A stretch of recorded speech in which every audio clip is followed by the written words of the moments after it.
So in thinking about rules for calculating probabilities, we're going to start with the converse rule. And the converse rule, again, tells you the probability that an outcome will not occur.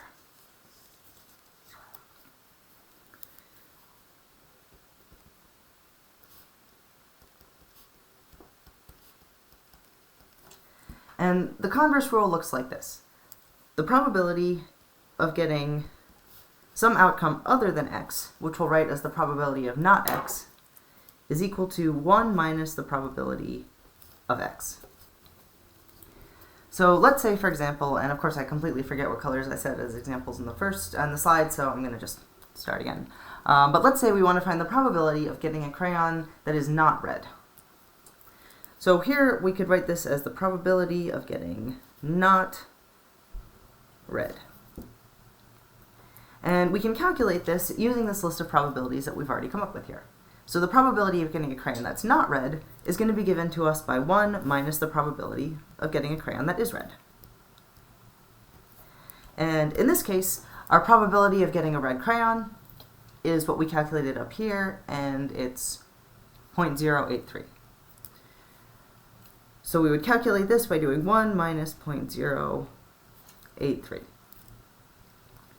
And notice that if I'm subtracting it from 1, I'm using the version of probability that's between 0 and 1. I'm not using the percent chance. Alright, so 1 minus 0.083 comes out to a probability of 0.917, or 91.7%. So using the converse rule, we can say that the probability that we're going to draw a crayon, and it's going to be something other than red, is 91.7%. So that's one rule. Another rule that we talked about is called the addition rule. And the addition rule tells you, in a single trial, what's the probability of getting one outcome or another outcome.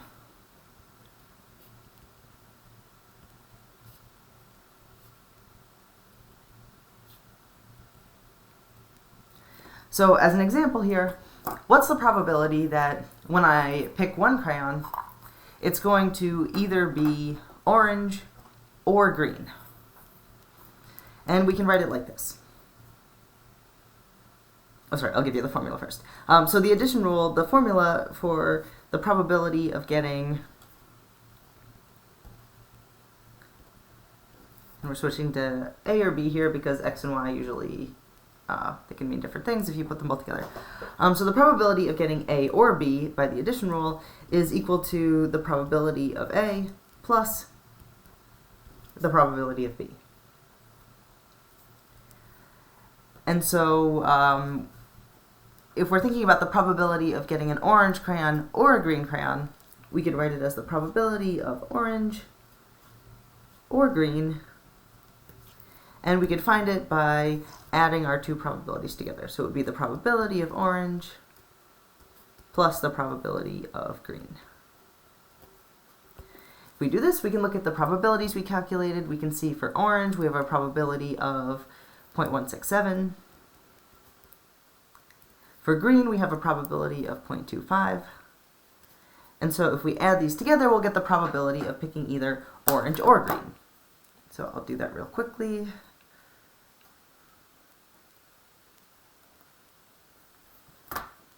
And there we get a probability of 417,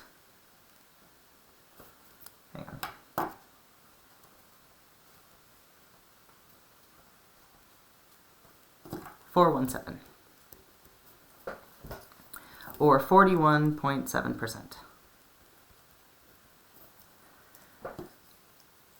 So in other words, the probability of getting a crayon that's either orange or green, if you're to draw a single crayon from the pot, is 41.7%. So this green crayon I picked up was within the 41.7% of possible outcomes there. That would include orange or green. Our final rule is called the multiplication rule.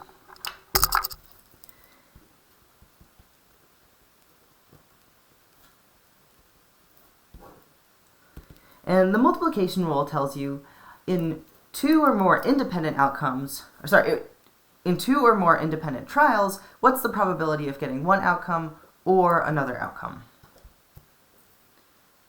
Oh my goodness. One outcome and then another outcome in the second trial. Sorry, my brain just farted at you there. All right, so with the multiplication rule, again, we're looking at in two trials or more,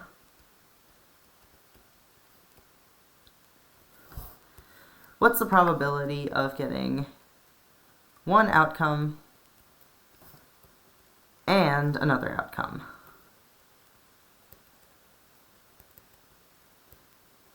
So as an example, if I were to draw a crayon, put it back, draw another crayon, what's the probability that I would draw a yellow crayon and then a blue crayon? So we write the multiplication rule like this. Probability of A and then B is equal to the probability of A times the probability of B. So what's the probability that I'm going to draw an yellow crayon and then a blue crayon? We're going to squeeze this in down here. So the probability of drawing a yellow crayon and then a blue crayon, in that order, would look like this. What's the probability of yellow times the probability of blue? And if we plug in our probabilities that we have here, we've got the probability of yellow as 0.167, the probability of blue as 0.167. So the probability of drawing a yellow crayon and then a blue crayon would be given to us by 0.167 times 0.167. Which comes out to 0.028, or 2.8%. So based on our probabilities here, we can say the probability that we're going to draw a yellow crayon and then a blue crayon would be 2.8%. Alright, so these are our basic rules for calculating probabilities. And with that, I'm going to go back over to the PowerPoint and we're going to start thinking about some more applications of probability and of these rules that we just learned.